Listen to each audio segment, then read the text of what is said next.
오늘 우리에게 주시는 성경 말씀은 두 군데입니다. 먼저 구약부터 보겠습니다. 구약 시편 19편 1절에서 4절까지입니다.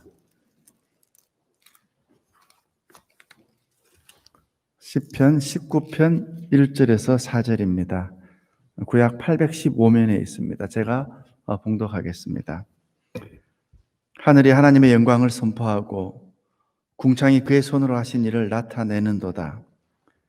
날은 날에게 말하고 밤은 밤에게 지식을 전하니 언어도 없고 말씀도 없으며 들리는 소리도 없으나 그의 소리가 온 땅에 통하고 그의 말씀이 세상 끝까지 이르도다. 하나님이 해를 위하여 하늘의 장막을 베푸셨도다. 아멘. 오늘 하루도 하나님께서 함께 하시는 복된 주일 되시기를 예수님의 이름으로 축복드립니다. 지난주 오후에 저녁 때쯤 제 아내가, 그러니까 여러분들의 사모가 저에게 그렇게 이야기를 하는 거예요. 당신은 헌금 이야기를 거의 하지 않으면서 오늘은 너무 강하게 이야기한 것이 아니냐.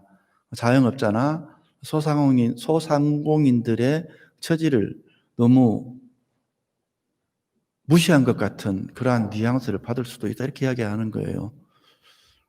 정확한 지적이었습니다.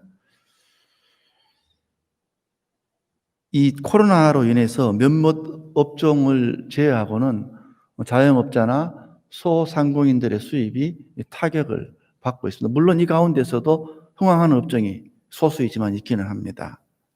그러나 대부분의 자영업 소상공인들이 타격을 받은 게 사실입니다. 심지어는 직장을 잃는 경우도 발생하고 있습니다.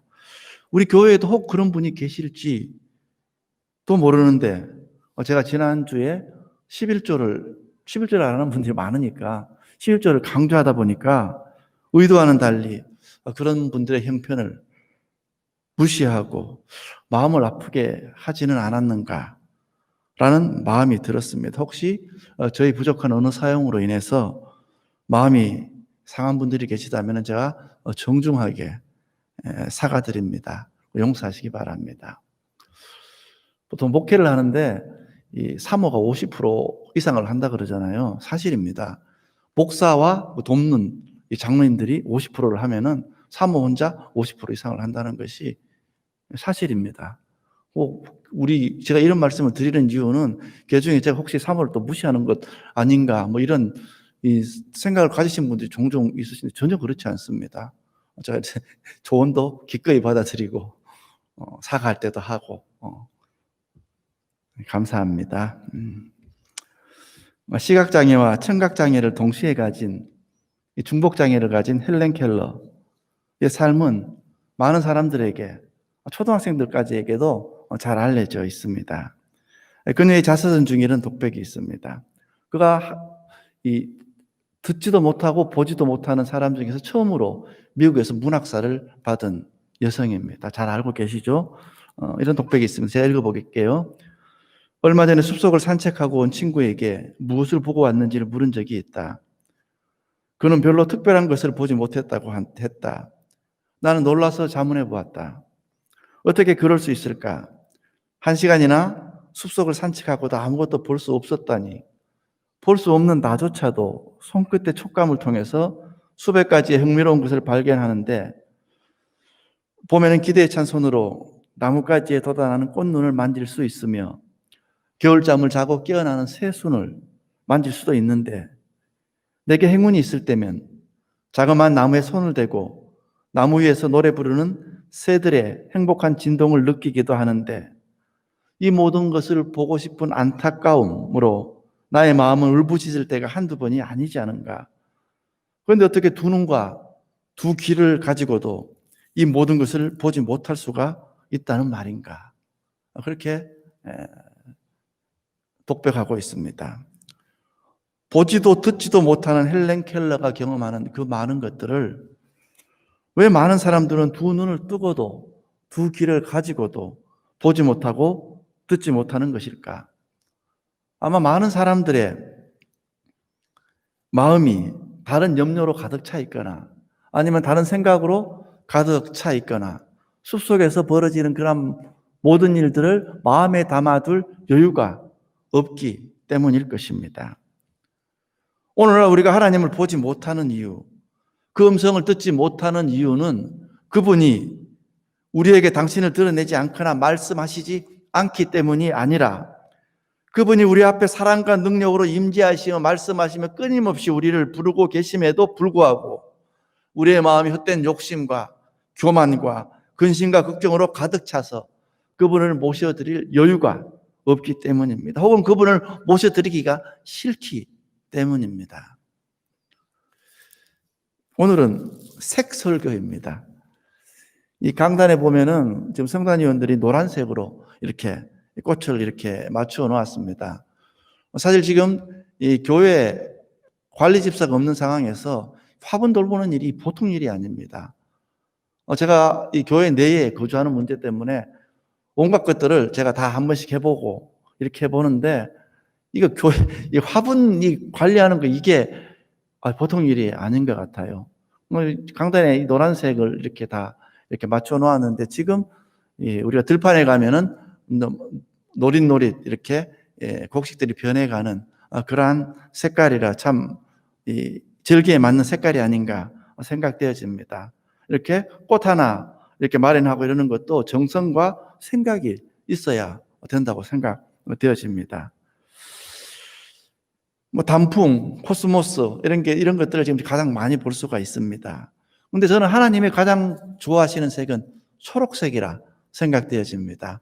하나님께서 하늘에서 지구를 내려보았을 때 가장 많이 보이는 색이 초록색이기 때문이라 생각합니다. 자, 세상이 하나님을 증거합니다. 피조물들은 창조주의 영광을 나타냅니다. 이건 구약에 나타나 있는 모든 피조물들은 창조주를 인정할 수 있는 능력이 있다는 사상의 바탕을 두고 있습니다. 오늘 본문의 시인은 광활한 공간을 두루 살피고 시간까지 지금 거론하고 있습니다. 선포를 중단하지 않도록 시간의 변화가 일어나고 낮과 밤이 교차하고 있습니다. 우리는 부드러운 황혼, 이 낮이 밤에 영향을 주고 밤이 또 낮에 변화를 준다 이렇게 말할 것인데 유대 시인은 그렇게 표현하지 않습니다. 유대 시인은 빛과 어둠처럼 그렇게 이질적이고 그토록 상반되는 것을 하나로 합할 수는 없다. 이게 유대의 사상입니다. 그래서 시인은 이 두 개를 하나로 합할 수가 없었기 때문에 두 개의 병행하는 파일에 각각 배치합니다. 낮은 날에게 말하고 밤은 밤에게 지식을 전한다 이렇게 했는데 우리 같으면은 순서대로 낮은 밤에게 말하고 밤은 낮에게 지식을 전한다 이렇게 표현할 것 같은데 유대 사상은 그렇지 않습니다. 밤과 낮을 섞을 수가 없었습니다. 회중이 하나님을 찬양하듯 하늘이 하나님을 찬양합니다. 회중은 하나님의 역사를 나열하고 선포함으로 하나님을 찬양합니다. 하나님의 피조물인 하늘도 마찬가지입니다. 하나님의 놀라운 아름다움과 무궁함, 우리가 하늘을 보고 느끼는 어떤 그러한 화려함들, 아름다움들, 그것이 바로 하나님에 대한 찬양입니다. 하나님께서 낮과 밤을 만드셨습니다. 낮은 시인의 표현에 의하면 낮은 날에게 말합니다. 밤은 밤에게 지식을 전합니다. 서로 화답하며 찬송하는 것입니다. 그러나 역설적이게도 하늘은 이렇게 언어를 쏟아내지만은 언어가 없습니다. 아무 말도 대화도 목소리도 들리지 않습니다. 그러나 그 음성은 세상 끝까지 다다릅니다. 신비하고 놀라운 일이죠. 이 본문은 자연에 대한 심미적인 관찰을 통해서 자연 속에서 하나님을 발견하고 그 하나님을 노래하고 있습니다. 그렇다고 시인이 범신론자거나 이 자연 종교를 말하는 것이 아닙니다. 참고로 기독교는 개신교는 일반 은총을 인정하지 않습니다. 특수 은총은 말씀을 통한 은총, 일반 은총은 이 자연을 보고 하나님의 뜻을 발견하는 그런 은총을 말합니다. 가톨릭은 인정하지 않지만은 우리는 그 인정을 하지 않습니다. 단지 비추어 알 뿐이다 이렇게 해석을 하고 있습니다. 피조물은 신성한 존재에 속한 것이 아니라 저와 여러분과 같은 회중의 위치에 속해 있습니다. 다른 말로 자연은 신성한 것이 아니라 신성한 분을 찬양합니다. 로마서 1장 20절에 바울이 이렇게 말합니다. 창세로부터 그의 보이지 아니하는 것들, 곧 그의 영원하신 능력과 신성이 그가 만드신 만물에 분명히 보여 알려졌나니. 세상 만물을 바라보기만 하여도 바울의 입장에서는 하나님의 능력과 신성을 알 수 있다는 것입니다. 성경을 통해서 하나님의 은총을 색깔로 표현해 볼 수 있다면 붉은색과 초록색으로 표현할 수 있을 것입니다. 붉은색 은총은 예수 그리스도의 붉은 피로 말미암아 우리에게 구원을 베풀어 주신 하나님의 은총입니다. 초록색 은총은 우리에게 초록색 삶의 공간을 주신 하나님의 은총입니다. 하나님이 우리에게 베풀어 주신 나무와 숲과 들판이 초록색 은총입니다. 붉은색 은총은 약 2000여 년 전에 갈보리 언덕에서 십자가에 달린 예수 그리스도로 말미암은 하나님의 은총입니다. 초록색 은총은 어제나 오늘이나 변함없이 숨쉴 공기와 맑은 공기와 깨끗한 물을 주시는 하나님의 은총으로 우리의 삶의 공간과 결부된 은총입니다. 하나님의 붉은색 은총을 깨닫기 위해서는 말씀을 듣는 귀가 필요합니다. 예수 그리스도의 말미암은 구원은 말씀을 귀로 들으면서 깨닫기 때문입니다. 하나님의 초록색 은총을 알기 위해서는 보는 눈이 필요합니다. 하나님이 베푸신 초록색의 산과 들판을 눈으로 바라보면서 느끼기 때문입니다. 하나님의 붉은색 은총은 듣는 말씀을 통해서 깨닫습니다. 하나님의 초록색 은총은 눈으로 보고 뺨에 와닿는 바람의 어떤 감촉을 통해서 그 따뜻한 햇볕을 통해서 그렇게 느끼게 되어 있습니다. 이 두 가지 은총, 꼭 귀로 들으면서 깨닫는 은총과 눈으로 보면서 느끼는 은총은 서로 다른 두 개의 것이 아니라 하나입니다. 그래서 어떤 이는 자연을 파괴하는 일은 성경을 찢는 행위다 라고 말합니다. 지적합니다. 자, 하나님의 붉은색 은총을 깨닫게 되면은 비로소 초록색 은총도 느낄 수 있습니다. 이게 순서입니다. 예수 그리스도로 말미암은 죄사함의 은총을 입고 나서야 비로소 초록색의 나무와 들과 숲들이 그저 저절로 생겨난 것이 아니라 하나님께서 지으신 창조 세계라는 것을 깨달아 알게 된다는 것입니다. 예수 그리스도의 십자가의 은총으로 말미암아 죄사함을 받은, 그러니까 붉은색 은총을 깨달은 사람은 그 마음에서 우러나오는 감사함으로 하나님의 초록색 은총까지 찬양하게 됩니다. 오늘 본문이 다 그런 내용입니다. 대충 1절 4절만 보겠습니다. 하늘이 하나님의 영광을 선포하고 궁창이 그의 손으로 하신 일을 나타내는도다. 4절. 그의 소리가 온 땅에 통하고 그의 말씀이 세상 끝까지 이르도다. 그런데 언제부터인가 사람들은 하나님의 은혜인 초록색 은총을 착취하고 제거하기 시작했습니다.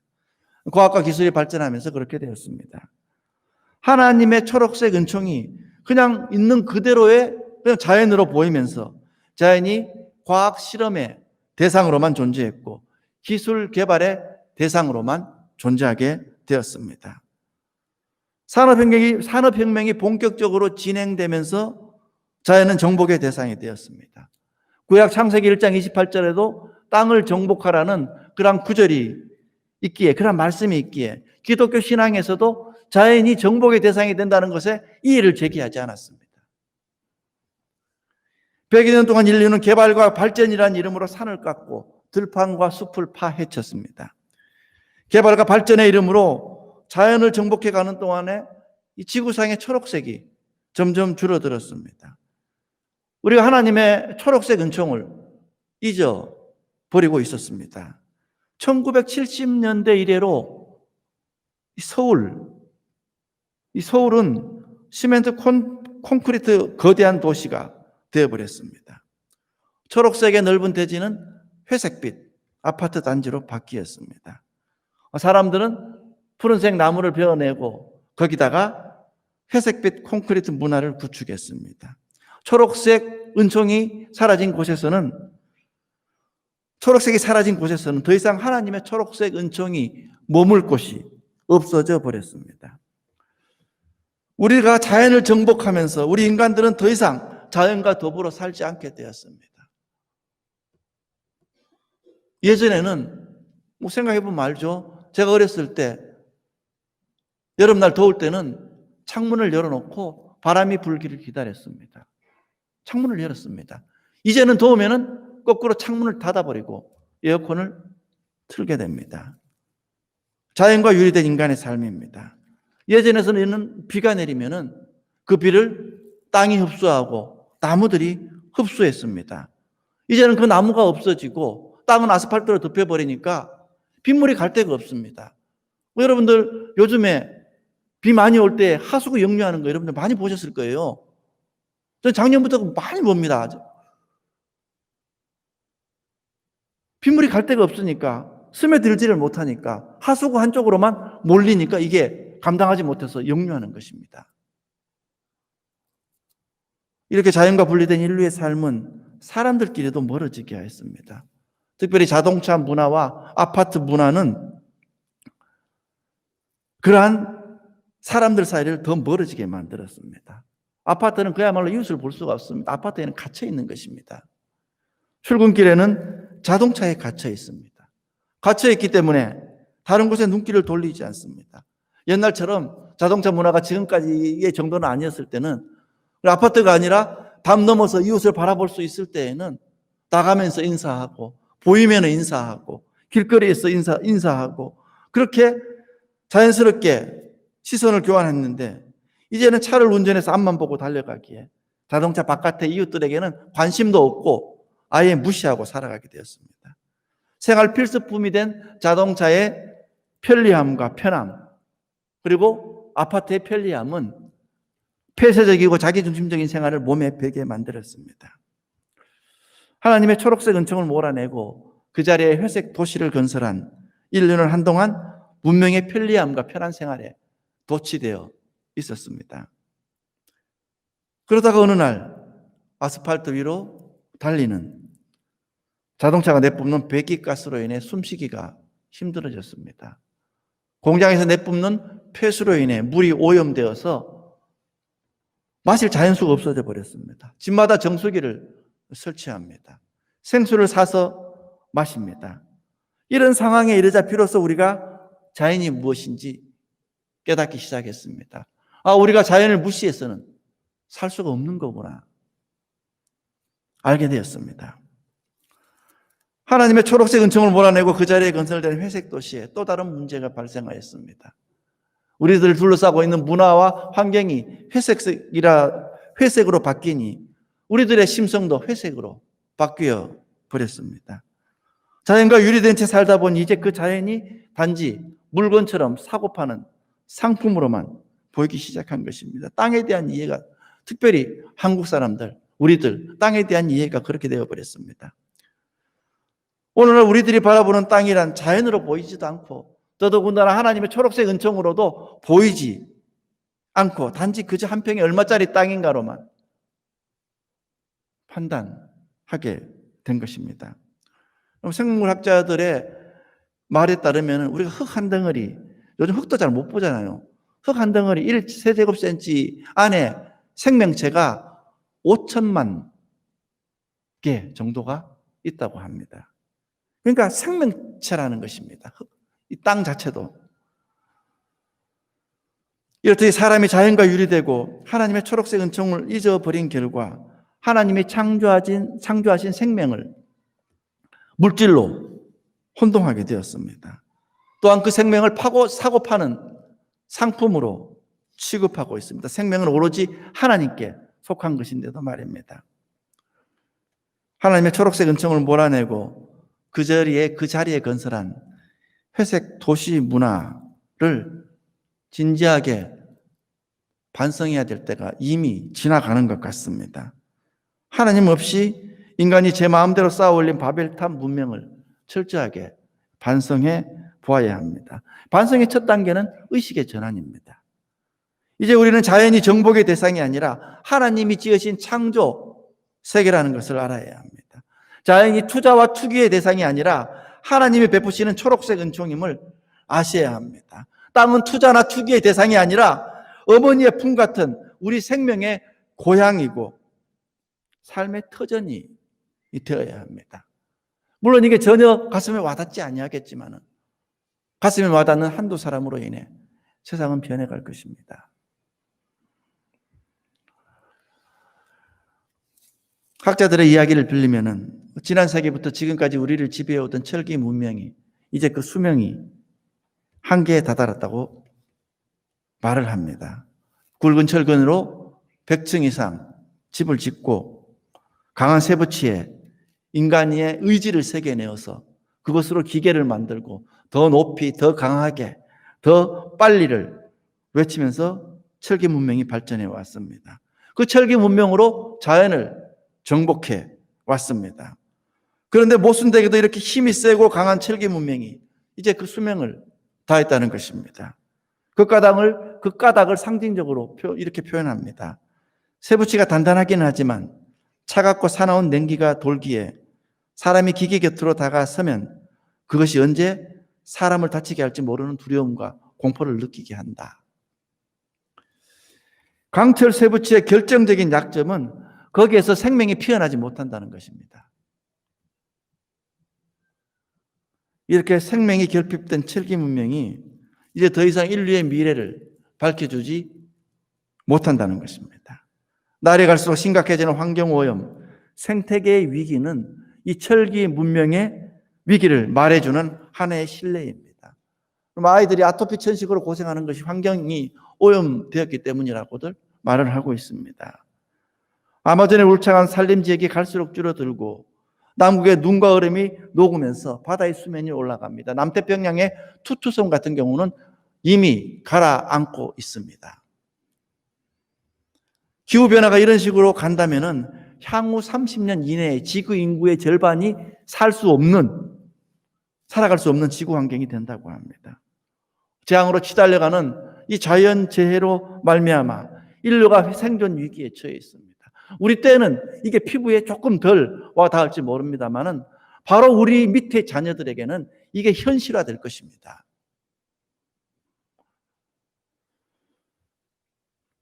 기후변화에 따른 지구온난화, 공기와 마실 물의 오염, 생물 종의 감소, 환경호르몬, 구제역, 원전 사고 등이 계속 이어서 철기 문명의 위기를 경고하고 있습니다. 여러분 이전에 말씀드렸지만 코로나 발병도 무관하지 않습니다. 코로나 발병 초기에 과학자들이 왜 박쥐가 갖고 있던 바이러스가 인간에게 이렇게 전파되었나를 설명했습니다.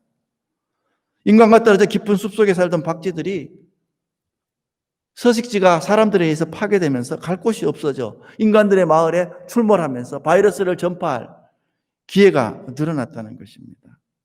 서식지 파괴로 인한 야생동물과 인간의 충돌, 이런 재앙은 사실 이것뿐만이 아닙니다. 이런 재앙은 우리들이 지구를 얼마나 무분별하게 사용하고 있는지, 좀 더 정확하게 말해서 얼마나 약탈하고 있는지를 고발하는 사건입니다. 또한 지구온난화는 남극 속에 잠자고 있는 수만 종의 바이러스를 이제 잠에서 깨어나게 해서 그 바이러스가 인류를 위협할 것이라는 진단도 만만치 않습니다. 이전에 생태 발자국이라는 개념을 여러분들에게 말씀드린 적이 있습니다. 인간이 살기 위해서 얼마만한 자원을 사용해야 되는가를 숫자화한 것입니다. 계량화한 것입니다. 만약 한국 사람처럼 이렇게 세계 사람이 살려면은 지구가 3.5개 필요하다고 합니다. 만약 미국 사람처럼 세상 사람들이 모두 산다고 한다면은 지구가 4.8개가 필요하다고 합니다. 이 말은 무슨 말이냐 하면 전 세계 사람들이 한국 사람이나 미국 사람들처럼 살게 되면은 지구는 진작에 자원이 바닥나 폐허가 되었고 자원이 있던 풍요롭고 아름다운 땅과 바다는 하늘 높이 쌓인 쓰레기장이 이미 되어버렸다는 것입니다. 이게 그냥 쓰레기산 영상 하나 골라본 것입니다. 그 다음에요, 이 바다에 떠인 쓰레기입니다.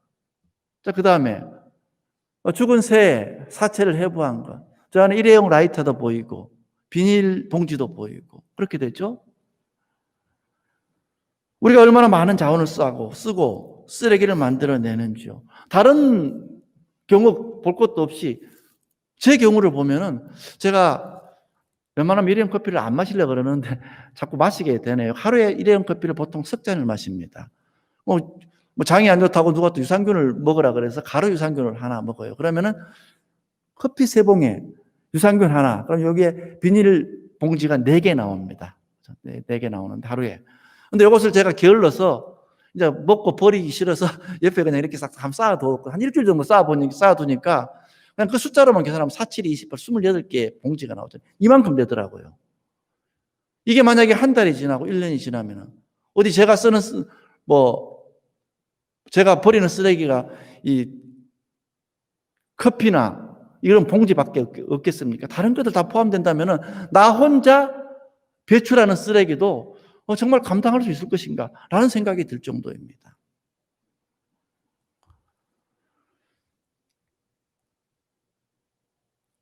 모두 더 많이 벌고 더 높이 올라가고 더 많이 소유하는 삶을 성공적이라 여깁니다. 그러나 그런 삶은 한정된 자원을 가진 지구를 더 빨리 고갈시켜 파괴하는 방식입니다. 하나님은 첫인간 아담에게 에덴 동산을 관리하는 임무를 주셨습니다. 이것을 믿는 그리스도인들은 지구를 무분별하게 착취하고 파괴하는 그런 삶을 살아서는 아니 됩니다. 이 지구를 모두가 더불어 잘 살 수 있는 평화로운 공존의 땅으로 만들기 위한 삶, 그것은 자족과 절제의 삶입니다. 신약 성경 본문 요한복음 3장 16절에 보면은 하나님이 세상을 이처럼 사랑하사 독생자를 주셨으니 이렇게 나옵니다. 여기 세상이라는 이 단어를 원어에 보면은 코스몬으로 되어 있습니다. 여러분 코스모스 알죠? 카즈모스, 우주, 세상, 세계, 영어로 말하면 월드입니다. 하나님이 세상을, 코스모스를 이처럼 사랑하사, 하나님이 사람을 이처럼 사랑하사가 아니라 하나님이 세상을 이처럼 사랑하사로 되어 있습니다. 이 말씀에 의하면은 하나님의 구원 영역이 사람에게 뿐만 아니라 하나님이 지으신 만물과 피조세계에 이른다는 것입니다. 하나님께서는 사람을 사랑하시면 물론이고 살아 숨쉬는 모든 생명체를 사랑하십니다. 공중 나는 새도 들에 핀 꽃도 땅속을 기어다니는 벌레도 하나님이 사랑하십니다. 성경의 하나님은 이 세상 모든 생명체를 창조하신 창조주 생명의 하나님이시기 때문입니다. 우리 생명의 하나님은 살아 숨쉬는 모든 생명체의 하나님이십니다. 생명의 하나님을 드러내는 색깔은 초록색입니다. 초록색은 하나님이 베푸시는 생명의 은총입니다. 이 초록색 은총으로 우리가 돌아가야 됩니다. 이 생명의 하나님께로 돌아가야 됩니다. 그래야 회색의 도시가 초록색으로 바뀌고 하나님의 초록색 은총이 회복되고 그렇게 우리의 사는 곳이 하나님의 창조 질서가 회복되어 우리의 자녀들이 지금보다 훨씬 맑은 공기와 좋은 환경에서 생활할 수 있을 것입니다. 아침에 일어나면은 마치 돈을 다 지불한 것처럼 비용을 지불한 것처럼 당연히 햇빛이 나야 되고 맑은 산소가 내 폐 속으로 들어와야 되고 그렇게 이 세상의 모든 자원을 이용하면서도 그것이 하나님의 은혜라는 것을 우리가 모를 때가 얼마나 많은지 모릅니다. 그런 거 다 평범한 것 아니냐? 기적을 보여줘야지 하나님이라면은 그렇게 말씀하시는 분들이 많은 것 같아요. 그런데 기적은 세상에 지금 흘러 넘칩니다. 우리가 지금 앉아 있는 것 자체가 기적입니다. 여러분들 몇 박에 1분에 60번씩 이게 죽을 때까지 정말 7, 80년 동안 변하지 않고 뛴다는 거 이런 게 기적이잖아요. 우리의 내장들이 폐가, 심장이 이런 것들이 우리를 죽이지 아니하고 정말 우리의 생명을 유지시켜 주는 것. 여러분 이게 기적입니다. 사람들은 마음에 하나님 두기가 어려운 것이 아니라 마음에 하나님 두기가 싫은 것입니다. 로마서 1장 28절. 또한 그들이 마음에 하나님 두기를 싫어하며, 하나님 두기 어려운 것이 아니라 아예 싫은 것입니다. 바라기는 저와 여러분이 세상 만물 속에서도 주님의 영광을 볼 수가 있고 그 음성을 들을 수 있고, 그래서 하나님의 초록색 은총을 향유하며 그분과 날마다 교제할 수 있는 그런 삶, 그래서 우리의 자녀들에게는 더 좋은 세상을 물려줄 수 있는 그런 삶을 살 수 있기를 예수님의 이름으로 축복합니다. 기도하겠습니다.